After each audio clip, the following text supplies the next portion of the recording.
Good evening, America. Today is Monday, November the 13th. It is 5:08. We're going to finish up Proverbs 17. We stopped yesterday at verse 15. And I'm going to repeat 15 to you again. Again, Proverbs 17 is miscellaneous Proverbs. And we're doing a new thing now.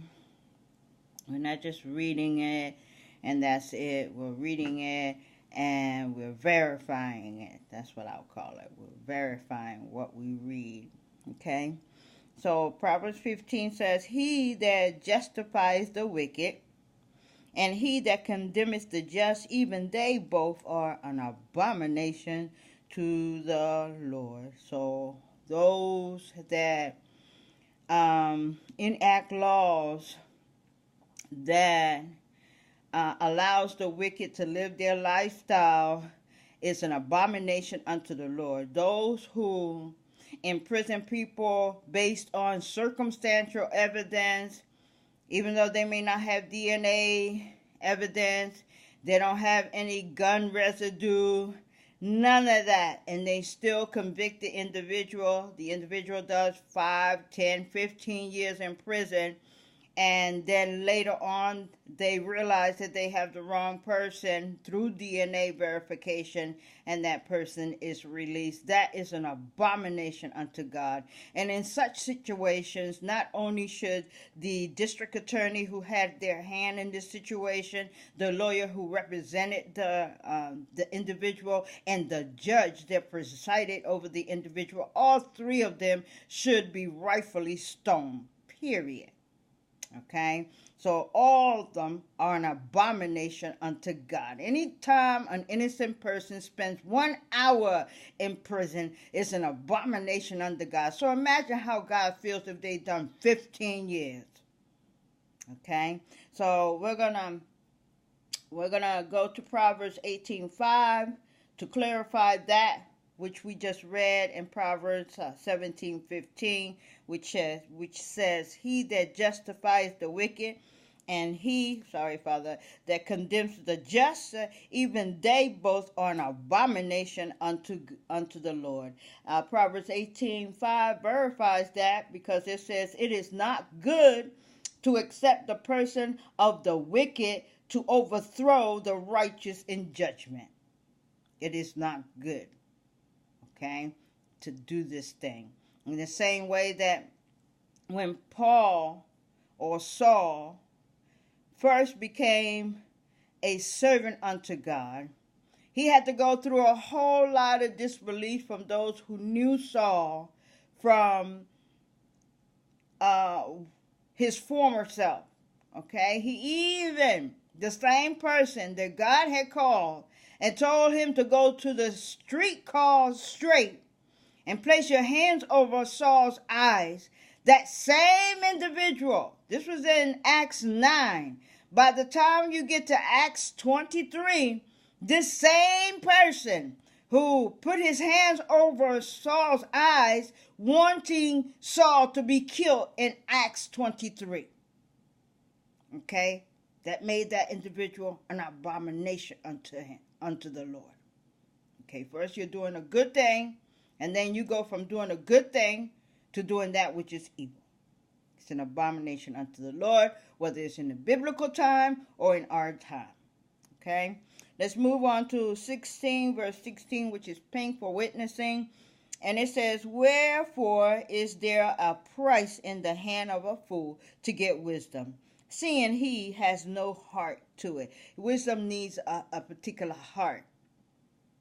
Okay.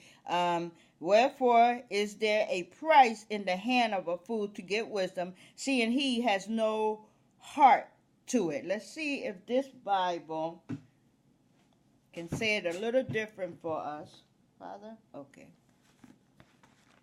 Let's take it to Proverbs 17. Proverbs 17:16. Here it reads, Why is there in the hand of a fool the purchase price of wisdom, since he has no heart for it? Okay, it's basically the same thing. All right.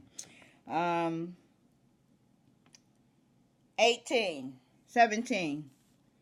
Proverbs 17:17 is yellow for family. A friend loveth all at all times, and a brother is born for adversary. A friend loveth at all times, and a brother is born for adversity. Yes, we're going to fight with our brothers, but your friend is usually your friend for life. A good friend is a friend for life, but your brother may not always be your friend, okay? I have two brothers, and neither one of them speak to me, and one is the judge. All right, so your brothers don't always act like brothers. Your sisters will not always act like sisters. Family will not always behave themselves as family. But the friends you meet throughout life will treat you better than a natural brother, than a natural sister, than a natural mother.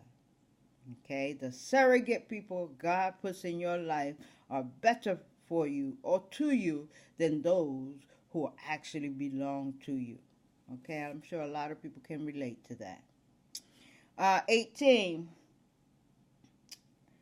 which is paying for witnessing. A man void of understanding strike his hands and become a surety in the presence of his friend. Absolutely. A man void means you lack it, you don't have it, of understanding, strike his hands, and become surety in the presence of his friend. Let's see if this one says it differently. 18. A man void of understanding shakes hands in a plea and becomes surety for his friend. And you are never to be surety for no one. Never. What is surety? One who guarantees another's debt. You are never to do that. It is a sin to do that. You are never to be surety for anyone. All right? Let everybody take care of their own debts. In this society, in the world we live in now, they have it where your family member is supposed to take over your debt. Absolutely not. That is not even biblical. Okay? When a man dies or a woman dies, their debt dies with them. Okay? They owe you no more, nothing more. You are at a complete loss. You cannot take their debt and add it on to their generation. Absolutely not. All right? It is not biblical. All right. Let's go to Proverbs 17:18. A void of understanding strikes hands and becomes surety in the presence of his friend. We're going to take it to Proverbs 6:1. My son, if thou be surety for thy friend, if thou hast stricken thy hand with a stranger, if you have shaken your hand with a stranger. Proverbs 6:2 says, thou art snared with the words of thy mouth. Thou art taken with the words of thy mouth. So you are snared when you take on the debts of another. Okay? And surety is one who guarantees another's debt. All right? This is why it's not good to co-sign for others.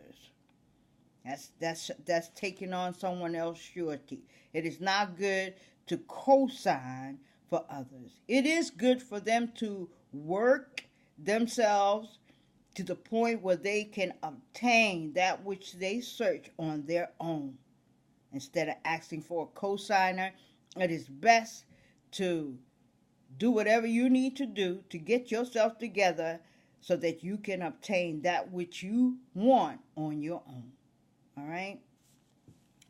I'm going to also, I want to talk a little bit more about surety. There's a risk involved in being a surety and taking on the debts of another. Okay? It talks about that in Proverbs 11:15. There's a serious risk. It says, Proverbs 11:15, he who is surety for a stranger will suffer. Okay? But one who hates being surety is secure. He who is surety for another will suffer.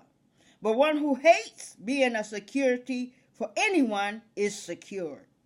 Okay, there is a risk involved in being a surety, and there's a warning against surety. God has a warning in this manual for us to read, and it goes Proverbs 6:1-5.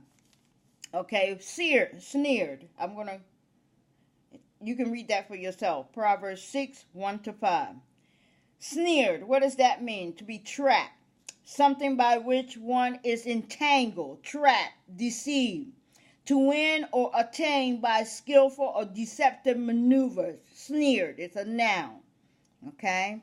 So that's what sneers means. But being a surety for anyone is a risk that you should never take. All right? So let's move on to 19 and 20, which are black. He who loveth transgression, that loveth strife. He who is wicked loves strife. Period. Okay? And he that exalteth his gate seeketh destruction. 20. He that has a forward heart findeth no good, and he that has a perverse tongue falleth into mischief. It's to be expected. It's to be expected. Okay? Proverbs 17:19. We're going to back that up with Proverbs 29:22. Okay? I'll read Proverbs 17:19 again to you. He loveth transgression, that loveth strife. Confusion. Strife is confusion. Strife is arguing. Strife is contentment. All that. Confusion, arguing, all of that is strife. Okay? He who loves to sin loves that kind of environment. And he that exalts his gate seeketh destruction. All right? We're going to back it up with Proverbs 29:22. An angry man stirs up strife, and a furious man abideth in transgression. An angry man stirs up strife, and a furious man abideth in transgression. Okay? Some people who you can get them upset with you will do all kinds of mayhem to you. They will kill you. They will attempt to bury you. They will find a follower, because you can't get a leader to go along with any wickedness. A follower will follow you to jail. Okay? This is a furious individual. And regardless of the reason for them taking your life, they would always think that they are right in what they did to you. So this is why I tell people, mind the company you keep. Mind the company you keep. I can't say it enough. Mind the company you keep. Okay? Watch the words that come out of their mouth. Watch how they treat others. If they treat their parents with contempt, you don't want to be a friend with that. Because if they can take somebody as precious as their parents and treat them with contempt, that contempt can be at one time or another directed towards you. Watch the company you keep. Okay? And if someone tells you something, because it's hard to come to a person and say, hey, watch yourself with this brother, my sister. Watch yourself with this brother, my brother. Watch yourself with this sister. And if 2 or 3 people come to you, 2 or 3 witnesses come to you and say, and be genuinely concerned about your well-being. Some may even come right out and say, man, you need to leave that alone. If it gets to 5 and 6 and 7 witnesses, from friends to family, you need to back it up and look. There's something there. If you don't, your prize will be a coffin.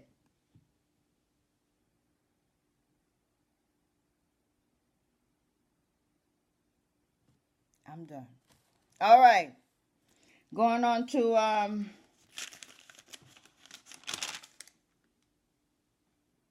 we have 2 for 17:19. Proverbs 11:2.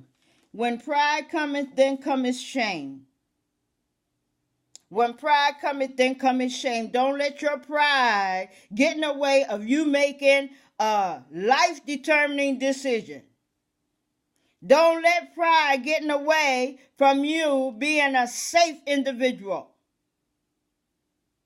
Because if you let your pride get in the way, shame will be your reward.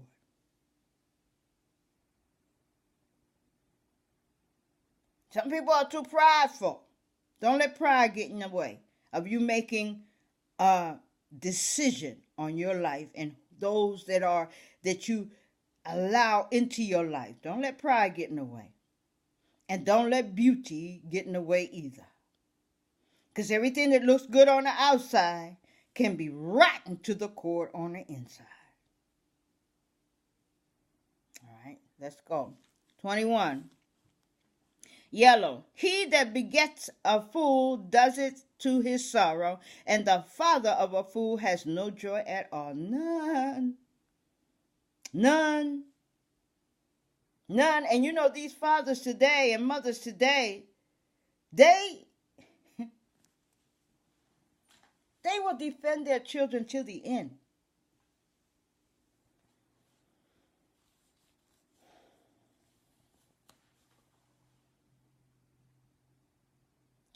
Even if there's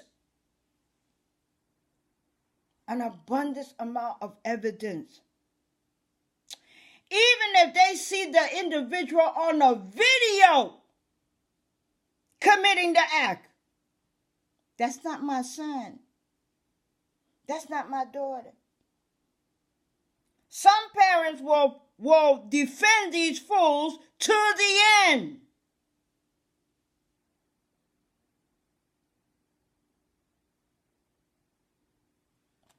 He that begetteth a fool doeth it to his sorrow. Beget is to give birth to. And the father of a fool has no joy.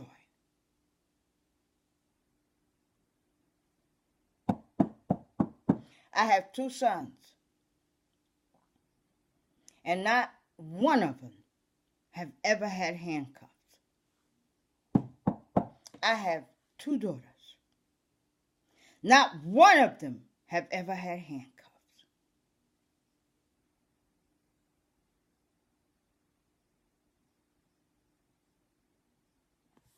All right. 23. What's the next one, Father? Oh, let's talk a little bit about pride. Okay. I only read a part of Proverbs 11:2. When pride cometh, then cometh shame. But with the lowly is wisdom. What does it mean, lowly? Lowly means someone who's meek and humble. You will find wisdom. If that person's character is meekness and humbleness, you will find wisdom there. Just listen to them. Okay? Pride, a conceited sense of one's superiority. That's what pride is. A conceited sense of one's superiority. Origin of the devil, Isaiah 14, read it for yourself. Ambition, Daniel 5, read it for yourself. Evil heart, Mark 7, read it for yourself. Word, 1 John 2nd chapter, read it for yourself. Self-righteousness, Luke 18, read it for yourself. Worldly power, Ezekiel 16, read it for yourself. B, evils of hardens the mind, Daniel 5. Produces spiritual decay, Hosea 7. Keeps from real progress, Proverbs 26. Hinders coming to God, Psalms 10:4. I had to read that one to you. Proverbs 10:4. You ready for it? It says, the wicked, though the pride of his countenance will not seek after God, God is not in all his thoughts. This is the wicked. He's too conceited. His bank account too big. He has no need for God. That's pride. All right, let me read it again to you. Hinders coming to God, Psalms 10:4. The wicked, though through the pride of his countenance, will not seek after God. God is not in all his thoughts. None.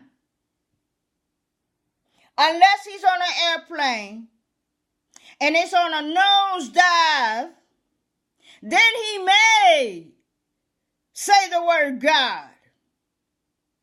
He may.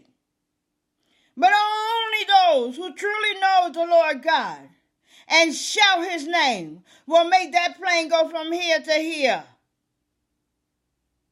Okay? And all you need is one person on that plane. One.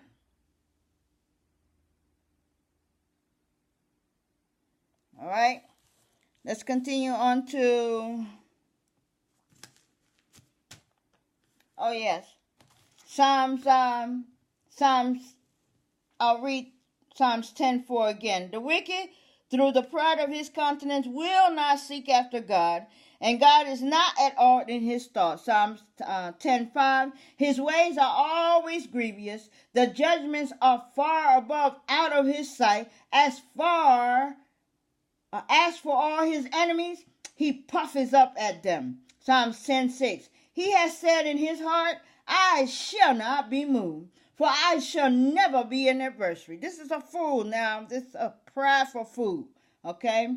Psalms 10:7. His mouth is full of cursing and deceit and fraud. Under his tongue is mischief and vanity. Lowly is an adjective. What does it mean? Humble and meekness. I told you that already. Okay? Now we're on Proverbs 20. He that has a forward heart findeth no good, and he that has a perverse tongue falleth into mischief. We're gonna verify that by James 8:3-8, which is black also. But the tongue can no man tame. It is an unruly evil full of deadly poison. Okay? He that has a forward heart findeth no good. This is Proverbs 17:20. And he that has a perverse tongue falleth into mischief. We're going to back that up with James 3:8. But the tongue can no man tame. It is an unruly evil full of deadly poison. James 3:10 says, out of the same mouth proceedeth blessing and cursing.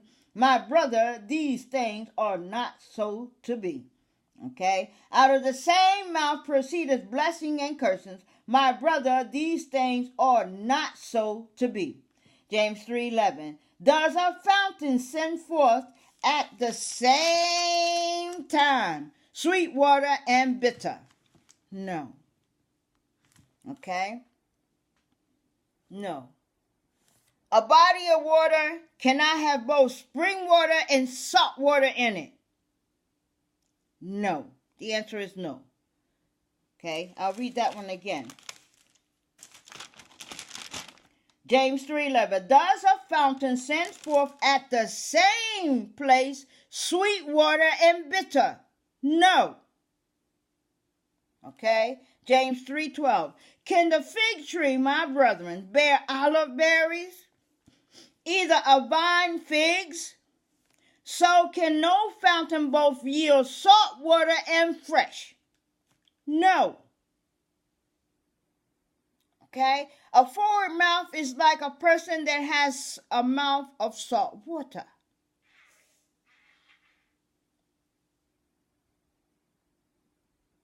Okay? And they try to use this mouthpiece. They use it continuously to curse. And then they try to bless somebody. That blessing is worthless.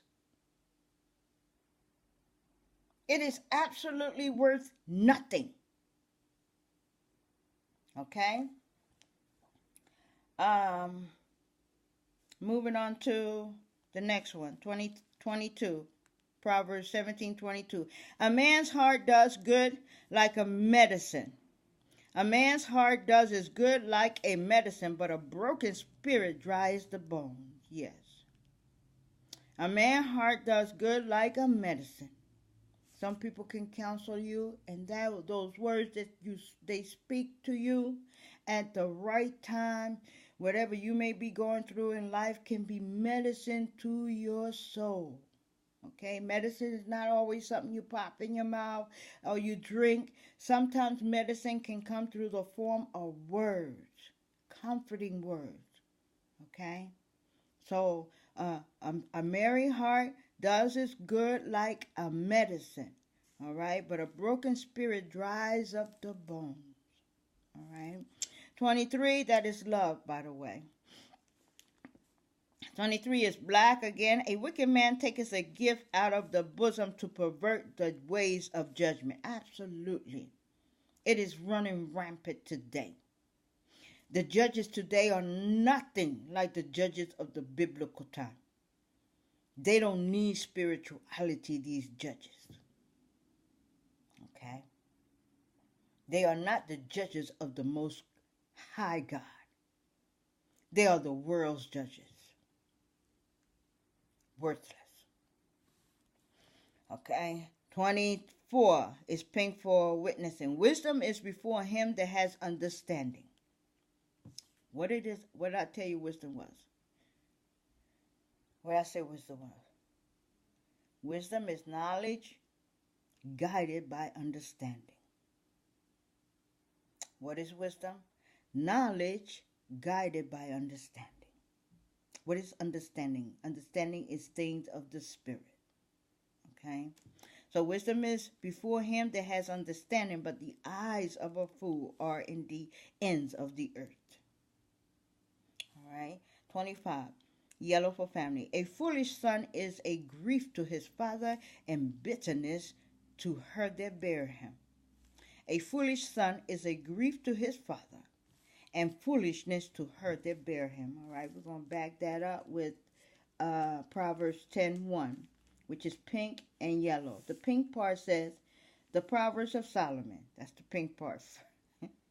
And the yellow part says, a wise son maketh a glad father, but a foolish son is the heaviness of his mother. Okay, these are all wise sayings. They ring true from generation to generation to generation.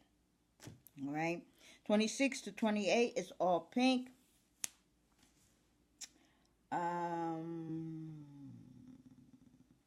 We're going to read them straight down. Also, to punish the just is not good, nor to strike princes for inequity. Also, to punish the just is not good, nor to strike princes for equity. 27. He that has knowledge spares his words. Absolutely. And a man of understanding is of an excellent spirit. Yes, this is true. A person who has knowledge and understanding doesn't have a whole lot of, they're not wordy. They don't like to talk a lot. That's a fool. Matter of fact, a fool won't let you say a thing, because everything he says, it has to be said. It has to be heard. And he could be saying absolutely nothing. But here, he that has it spareth his words. So if there's a man of understanding or a woman of understanding among you, they will wait until they can speak. Because they will let the food run off their mouth like diarrhea. You have to let it run. Like diarrhea. You have to let it run through the course, you know. Okay. He that has knowledge spares his words, and a man of understanding is of an excellent spirit. Okay. So if you are in conflict with a person who has this, you're not going to receive the same thing you're giving them. They will answer you with soft words.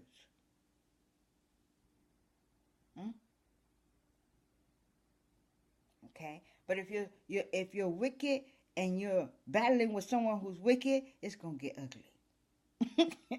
But if you're talking to someone who is wiser than thee, that person will answer you with soft words, or not say anything at all, like Jesus didn't say. Sometimes that when Pilate was asking him questions, he might have answered one.